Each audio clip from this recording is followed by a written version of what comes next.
Social मीडियावर सध्या सोनम बेवफा आहे असा ट्रेंड सुरू आहे। ही सोनम नेमकी कोण, तिच्याबद्दल एवढी चर्चा का सुरू आहे? तर पहा, लग्न झालं की नवीन जोडपं हनीमून साठी मेघालयला जातात आणि त्यानंतर दोघही बेपत्ता झाले। नंतर काही दिवसांनी नवऱ्या मुलाचा मृतदेह सापडला, तर नवरी मुलगी गायब होती आणि हीच ती सोनम जिनं मेघालय पोलिसांसमोर आत्मसमर्पण केलंय। पण मेघालयमध्ये नेमकं असं काय घडलं? सोनम एवढे दिवस कुठं होती? हनीमून साठी गेलेल्या कपल सोबत नेमकं काय घडलं? नवरा मुलगा राजा रघुवंशीचं काय झालं? सविस्तर पाहूयात या व्हिडिओमध्ये। मध्य प्रदेशच्या इंदोरमध्ये राजा रघुवंशी आणि सोनम नावाच्या तरुणीचं लग्न 11 मे रोजी झालं। ते 20 मे रोजी हनीमून साठी गेले। शिलाँग जवळील मावलखियात गावात होमस्टे करून राहिले।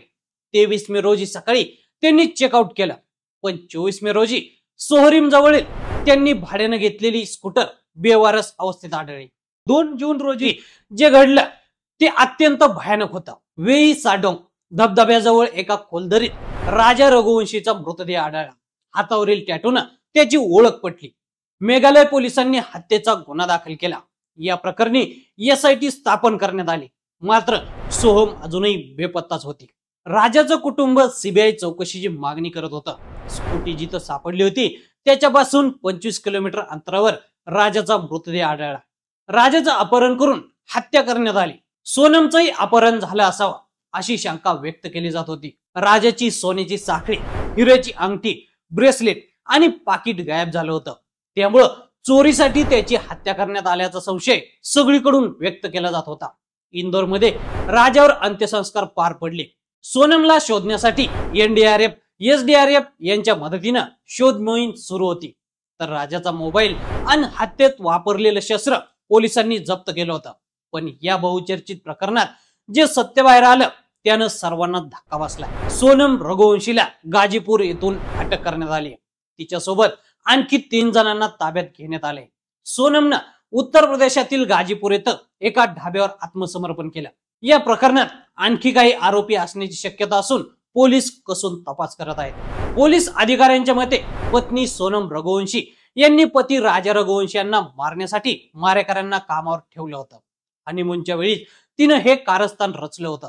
असं काही विपरीत घडेल याचा विचार सुद्धा राजाच्या कुटुंबानं केला नव्हता। मेघालयचे CM संगमा यांनी सोशल मीडियावर पोस्ट करत म्हटलंय की इंदोर राजा हत्याकांडात मेघालय पोलिसांना मोठं यश मिळालंय। मध्य प्रदेशातील 3 हल्लेखोरांना अटक करण्यात आली। सोनमनं आत्मसमर्पण केलंय आणि दुसऱ्या हल्लेखोराला पकडण्यासाठी मोहीम अजूनही सुरू आहे।